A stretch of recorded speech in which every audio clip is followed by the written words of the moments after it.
Ya kan tadinya anak saya jarang sekolah, nggak punya ongkos. Sekarang dengan adanya program ini,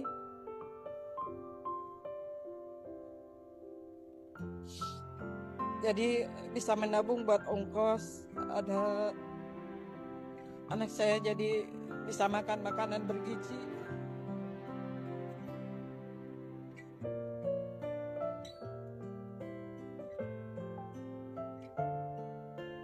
Hanya dengan keyakinan dan hanya dengan tekad untuk memimpin suatu gerakan pemerintahan bersih, pemerintah yang anti korupsi, pemerintah yang bisa menyelamatkan kekayaan negara, Naila akan punya masa depan yang baik.